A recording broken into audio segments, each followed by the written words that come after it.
So just days after Mike DeWine signs into law a definition of natural gas as green energy, we learn that the federal government is about to ban gas ovens and ranges in American households, new ones, because of all the damage they're doing to the atmosphere. The whole point of green energy is to stop damaging the atmosphere. The federal government says natural gas in our houses is destroying it and creating climate change. Mike DeWine says it's green energy.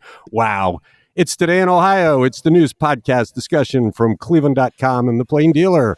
I'm Chris Quinn. I'm here with Lisa Garvin, Layla Tassi, and Laura Johnston, who just put a gas fireplace into our house. You feel a little bit guilty about that now?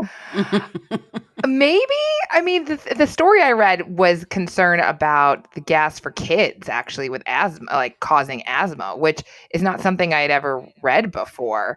So we don't use natural gas to cook. I've never used that. I know people swear by it because they say the temperature is better to control. I swear by it, yeah. So, but yeah, it's a head scratcher because I don't know how many of the gas fireplaces are, but they're a heck of a lot easier than burning wood. No, actually, the gas fireplace is probably not putting anything into your house. They're very well vented. I mean, that's what it's the reason for this proposal is twofold. One, that gas ranges and ovens are putting a lot of stuff into the household air that can be damaging. And what I think the statistic I saw was like 1 out of 6 people are affected by it. And the other is that it is a huge producer of the very gases that are trapping heat in the planet. Lisa, I was thinking about this morning. You'll remember this. There was a sea change when we were kids, when the whole country shifted from leaded gasoline to unleaded gasoline. Mm-hmm. And man, people just howled about it because if you had a car that was built for leaded gasoline and got unleaded, it would knock. You would turn the engine off and it would keep running for a minute. It was a nightmare and make all these god-awful noises. And I remember adults in my neighborhood just whining about, leaded gas is so much better. Now looking back, it's like, well, you spent a lifetime breathing leaded gas, so you probably don't have the cranial capacity to understand why we need this change. But it was a big sea change, and this would be like that. I mean, I think we're all going to have to consider, we talked a little bit about it yesterday, do we start to plan for the day where we don't have gas appliances in our home? Look, I hate electric ranges. I was so glad when I moved to Cleveland and I had gas in the kitchen because I think it's just a superior form of heat and it's so much easier to regulate. But this is kind of frightening. If you care about the planet, do you get rid of your gas appliances? I think people will wait until they're forced to do so, probably because of the cost, because you have to think about all those gas lines have to be cut off, and sealed off. So it's not just changing your appliances, it's getting rid of the gas lines, so there's quite a bit of expense here. And the natural gas companies are going to fight it. The other thing that this is a government agency doing it. So I expect this will go to the courts and people will argue that an agency is legislating and that this really should be done by the legislature. But 3 cities have done it. They've already banned gas hookups to new buildings, including New York. It's a striking change. I feel like normally when we're talking about environmental matters, I'm the one who's like, listen, society, this is the right thing to do. And this is the first time I read the story and I was like, whoa, hold your horses. let's pump the brakes on this. Well, I do wonder if a government agency has the right to do it. I can't remember whether the Congress or some agency determined that we would switch to unleaded gas. Because we all did. I mean, Layla and Laura, it was way before you were born, but it was a gigantic change in America. But this will end up in the courts. You'll have the far right of the Republican Party saying this is legislation, but it is about safety and it is about if you care about the planet. Anyway, I just think the timing is delicious because of the absurdity of our governor signing that ridiculous declaration of natural gas as green energy just days before this comes out. It's just, I love the timing. Ohio looks like a joke internationally because of what Mike DeWine and the legislature did. All right, let's get to the stories. Mike DeWine's ink is barely dry on a new voting law that, among other things, requires photo IDs, and it's already being challenged in court. Laura, this isn't a surprise. We kind of suspected it would come right away, but who is suing and what do they claim? Yeah, literally minutes after this bill was signed, there was a lawsuit. The Northeast Ohio Coalition for the Homeless, the Ohio Federation of Teachers, the Ohio Alliance for Retired Americans, and the Union Veterans Council, they filed the lawsuit in federal court on Friday. And obviously, we've talked about this law a lot. The biggest change is that you'll have to present a photo ID of some sort, official one from the state, instead of your utility bill or something like that, in order to vote in person. And that's the biggest problem they have with the law, that making everyone have a license or a valid ID. They're also challenging the reduction of the amount of time that voters have to provide additional documentations to elections officials after they cast a provisional ballot. So that would drop from a week to just 4 days, and it would shorten the deadline for applications for vote by mail ballots. Right now it's 3 days before election day, and they want to make it one. Well, it is. It's not they want to. It is 1 week before election day. So they sued Frank LaRose. I expected to see a whole laundry list of people on this lawsuit, but it's Frank LaRose. Yeah, it's odd that it's Frank LaRose, but I guess because he represents election law. We've talked about it. The photo ID law, most Americans believe this is common sense. We should do it. Although in our editorial board meeting yesterday, Elizabeth Sullivan, our opinion director, content director, was much more worried about the timing issues, especially for people that are mailing their ballots from overseas. And she was saying this really threatens anybody who's overseas. It's taken away their right to vote. There were no hearings about this. They just put this in at the last minute to pass it, and hopes that gets reassessed. It'll be interesting to see where this goes in the courts, because a lot of times courts do kind of go with public opinion, and public opinion is on the side of voter ID. A lot of states have similar laws, and they've been challenged there too, but upheld. So obviously we knew they were going to do this, and the Republicans were ready for it. So there's a conservative elections law group called Restoring Integrity and Trust in Elections. They say they plan to help defend the law in court. But the argument is that this is disenfranchising some voters, especially younger voters, senior citizens, Black voters, and military members, like you were talking about. So, and because voter fraud is so rare, and Frank LaRose will be the first person to tell you that, they say, what is the point? That was the argument back and forth before they passed the law anyway. They say voter fraud is rare, but because of Donald Trump, a lot of people in America believe that the voter system is vulnerable. I mean, the problem is the perception in America has been altered by Donald Trump lies and by the lies of his followers in Congress. And so you're left with a situation where a whole bunch of people in America are worried about the voter system, and a whole bunch of people in America have to show photo ID to do anything, and that they think that this comes together. Mm-hmm. We'll keep following it. It's Today in Ohio. Is Ohio finally and formally going to get into passenger trains in a big way? What's the latest about a proposal to establish a rail route connecting Cleveland, Columbus, Dayton, and Cincinnati, Lisa? Well, Governor Mike DeWine has been cool about accepting Amtrak money, because this was kind of made available, or another chunk of it last year. And he's like, I don't know. Is the ridership there? Is the cost there? But, the Federal Railroad Administration, learning this years ago, now states that do agree to have passenger rail service expanded or established, there's much less state buy-in. So it's making it easier for some states to decide. But according to DeWine spokesman Dan Tierney, they're not saying yes or no. They're saying strongly considering applying for a chunk of a $66 billion grant from the New Corridor Identification and Development Program. It was announced by the Railroad Administration last month, and the application deadline for this money is March 20th. So this money, if we choose to go for it, would be used for the 3C and D line, which would establish service between Cleveland, Columbus, Dayton, and Cincinnati. And there would be funding to make Cleveland Amtrak a mini hub with more frequent service to cities like New York, Chicago, and DC. So yeah, he like I said, DeWine's issues are, how much is it going to cost us? Are people going to ride it? And how fast is the train going to go? But Amtrak's been hot on Ohio. I mean, they've been targeting Ohio for several years. They say our state is one of the most underserved passenger rail states, and Columbus is one of the largest cities with no passenger rail at all.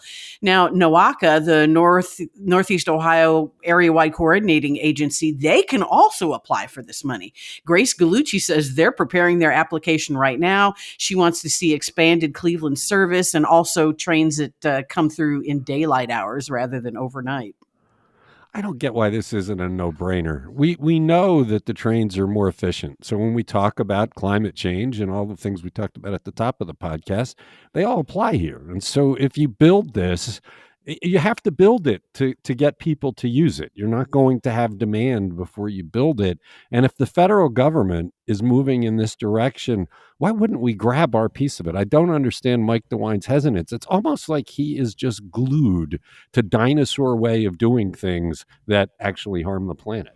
And I was thinking about, the Southwest meltdown over the holidays. And, I don't know that Amtrak had any trouble at all. I mean, so I think you're less beholden to, staffing shortages at airlines and that kind of things if you're taking a train. But speed is an issue. So, but, back in 2010, then Governor John Kasich turned down $400 million in federal money because he was opposed to the state supporting a line between Cleveland, Columbus, and Cincinnati. So they've changed their tune since then. Can I jump in, The Chris? feds have. I just wanted to push back on you a minute here. It's interesting. I'm surprised to hear you say, like, if you build it, they will come. I mean, don't you think that they should be presenting some kind of data showing that people would use this? I haven't seen that. Have you? No, because it's not available. I think. I mean, people can imagine a train, and would you get on it and use it for your commute for business or whatever? And, I think a lot of people wouldn't, because the autonomy of having your car is critical for most Ohioans.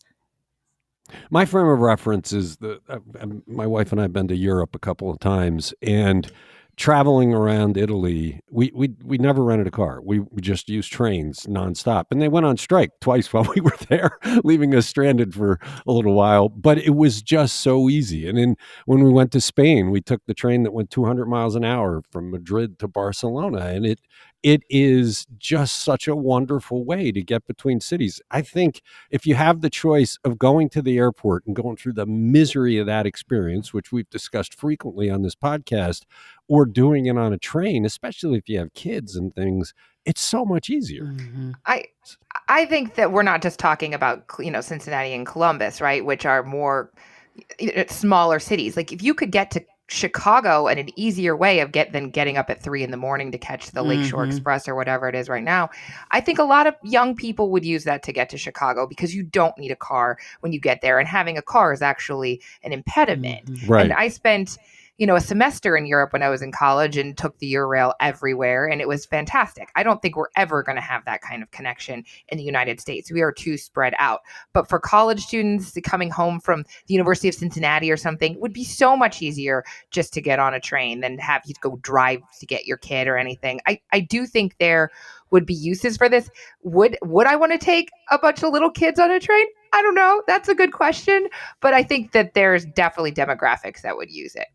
Well, but would you rather take them on a plane? I mean, for me... Well, no, that's why you sit them in the minivan with a lot of sippy cups and a tablet. See, my impression of this is that the key demographic here would be the business community, that they would be the ones that are targeted with this project. But I just, if I were a business person who had to frequently travel from Cleveland to Columbus, I just think it would be, I would not want to be. But you could do work for that 2 hours rather than having to drive. But once you get there, then you are 71. on foot, and, or you got an Uber, and you have to just sort of logistically move yourself through cities that are not set up the way other major cities are with terrific public transportation. You get dumped off there, and then you got to figure it out. And I think that's annoying to a lot of people who could just drive down and have their car. But if you had business at the State House and you got dropped off in downtown Columbus, you're walkable. I think business actually, because you could, take your laptop and be busy the entire time, a lot of people would like that rather than having so to why haven't pay they attention to polled their own. people? I want to see the data that says people have said, yeah, sign me up for this. That's a good point. I mean, why that would shut down DeWine's obstruction of this. Where's BW with their polling? Yeah. I mean, why hasn't Amtrak presented that data that it's in demand? But I think, though, that this is the first step in that direction, because this is a new corridor identification program. So in the identification of these corridors, they would probably take ridership into account. I don't think this is a question that's been asked yet. You're right. But I think that that's part of this process. Okay. I just think Well, if you we're not leave it up for, conjecture, you give Mike DeWine a lot of reasons to say, yeah, no thanks. I don't think people are going to use it. We're not going to get through sorry. the podcast script today. No, it's good. This is a good discussion. But I do want to bring back, we talked a couple of days ago about the transit-oriented development. And I suspect, Layla, the answer to your question is, if you set this up, then there'd be demand for more transit within the cities, which we've talked about, and it would grow. We don't start to get more green unless you start. You have to start. And the federal government has said, okay, we're putting together billions of dollars to expand rail in America. Who wants in? And so the choice is, does Ohio sit out and not try to be a progressive state, or does it get into it and see where it goes? Great discussion, though. I appreciate all the thoughts. It's Today in Ohio. Why has Ohio Governor Mike DeWine prohibited the use of TikTok on any state-owned device? Laura, TikTok bad. Well, do you want state employees on TikTok instead of doing their jobs? Probably not. But this is actually not about productivity. This comes because of surveillance. So DeWine put out an executive order shortly after he was sworn in for a second term as governor. And it came right after President Joe Biden banned TikTok on phones and other devices owned by the federal government. And a bunch of other states are doing this as well. And it's because Chinese businesses are required to share data with the Chinese Communist Party, and that apps like TikTok can be used as intelligence gathering mechanism and gather sensitive personal and business information from users. So I don't know what's on their phones, but I probably don't want the Chinese government knowing either.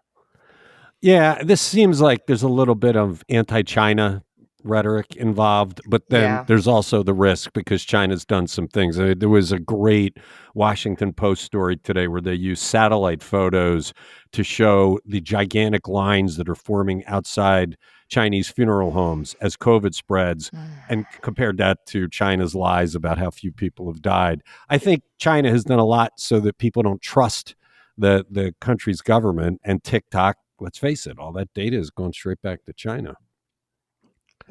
Do your kids use TikTok? I didn't even know a lot of the apps that they've banned. Like, they list all of these things, and I have never heard of them. Are your kids on TikTok? No. Okay. So you banned it on your devices as well. Yes. All right. You're listening to Today in Ohio.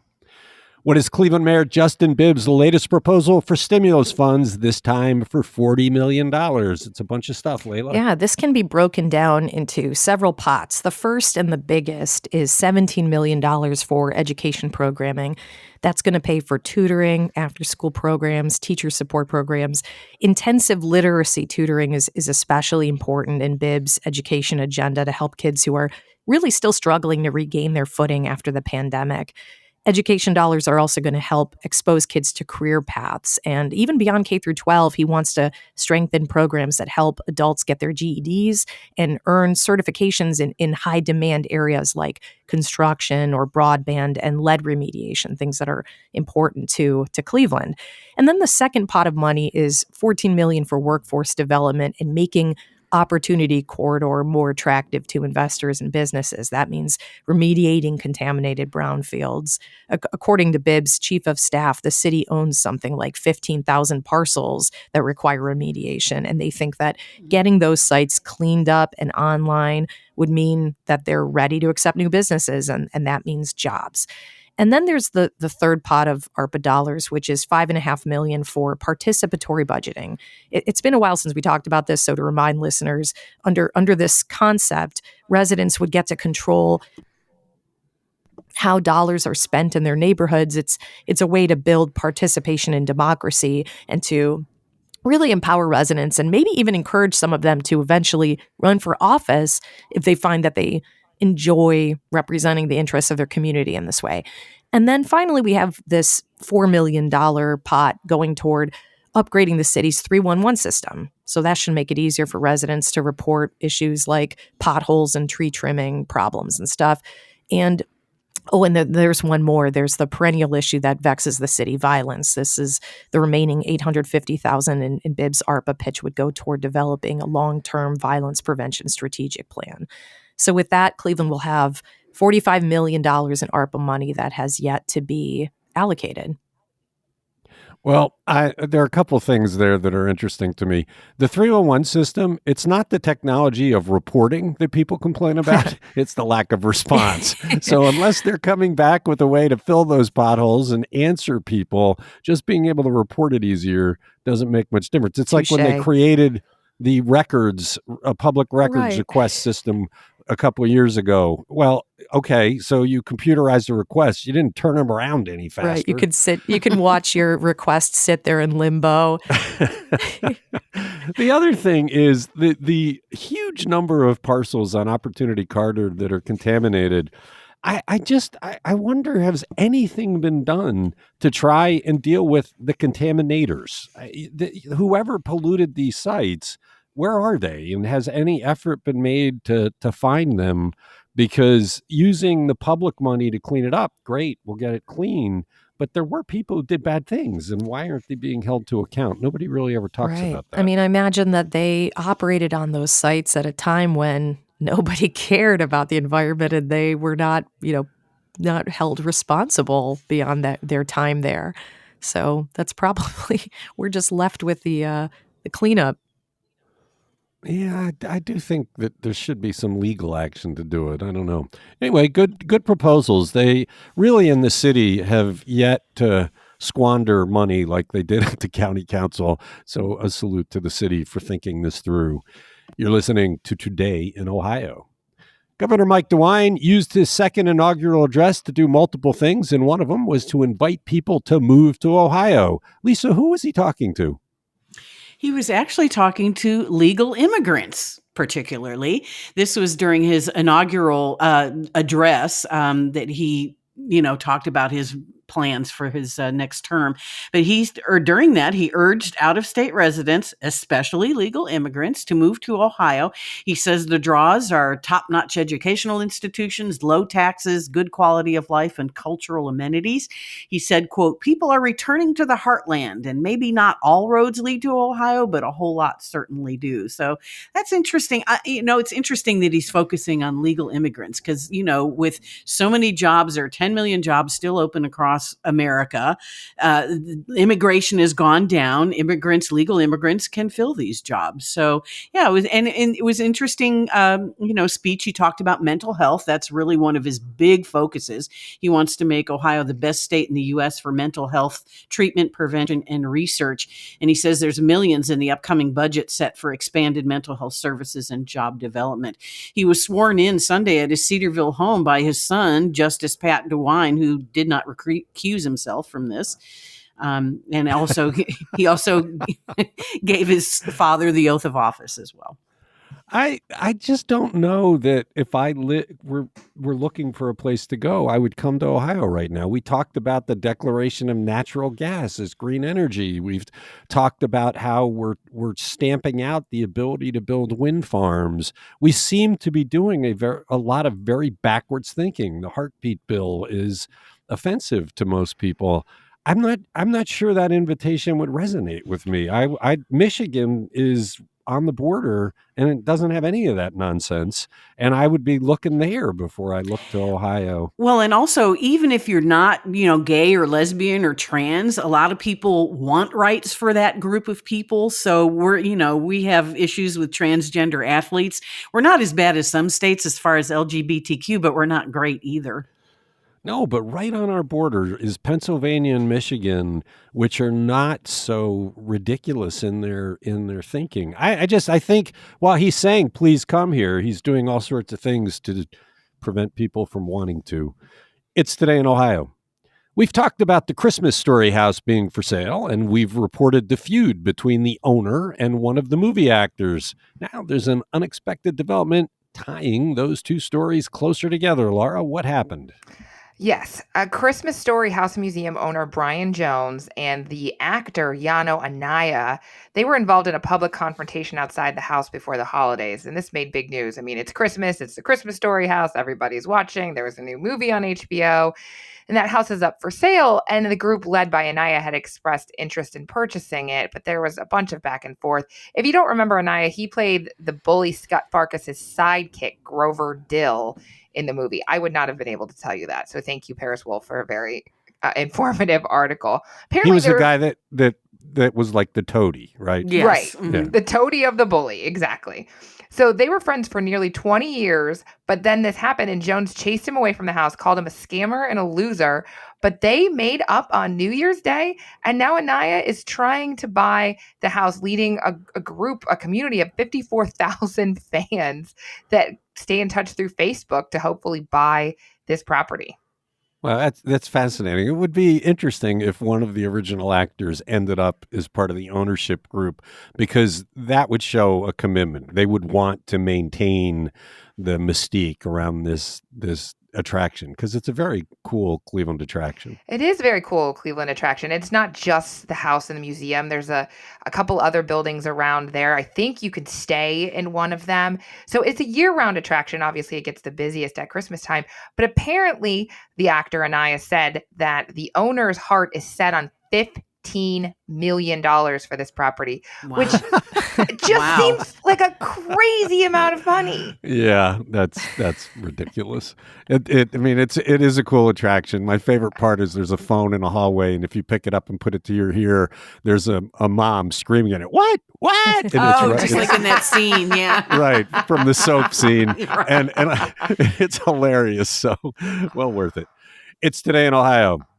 Who has been tapped to be the latest member of Cleveland City Council? Layla, every time this happens, we hear from the public on what a crooked system this is. The people really have no say. Yeah, especially when you think about the fact that the majority, I believe, of city council members got their seat through appointments like this. So the new member is going to be Danny Kelly. He's a former labor leader, a trustee of the North Shore AFL-CIO at one point, who went on to be a recruiter for Cleveland schools. He's also an Adams board member currently. He'll be replacing Ward 11 Councilman Brian Mooney, who's been elected as judge in the Common Pleas Court. So Kelly's going to be representing parts of the Edgewater, Cadell, West Boulevard, Jefferson, and Bel Air Puritas neighborhoods. Danny Kelly has been vying for a city council seat for quite a while. I mean, when former council president Marty Sweeney was stepping down to go to the State House in early 2015, Danny Kelly raised his hand to succeed him, but Sweeney ended up choosing Brian Casey instead. And then when Casey had to run to retain his seat later that fall, Danny Kelly ran against him and lost. But this appears to be Kelly's moment as Mooney's hand-picked successor. Now, because Mooney is stepping down more than 2 years before the next election, Kelly will have to run this fall to retain his seat. Now, for those listeners who might be unfamiliar with the wacky ways and traditions of Cleveland City Council, the way this works is an outgoing council member gets to select his or her own successor and recommend that person to the body. They then gather in a caucus meeting to officially nominate that person and vote on the recommendation. Typically, before they vote, they invoke what's known as the unit rule. And this dictates that every member of the caucus must vote with the majority so that the decision ends up being unanimous. If you don't vote with the majority and, God forbid, have your own brain and opinions, you could be banished from the caucus. So that's how it played out yesterday. You know, we kicked the Republicans, the Ohio Republican Party, earlier this week because they were censuring Republicans that didn't vote the way the party went.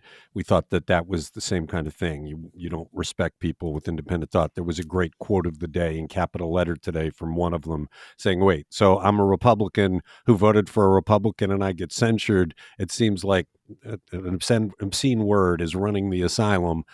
This is the same kind of thing. You're not allowed to have independent thought. It's a terrible system. Every time it happens, I get email from people saying, come on, how is this good government? And it simply is not good government. Right. Every time a new City Hall reporter watches this play out for the first time, they are just, huh? It's one of those things that's so, just eye-rolling.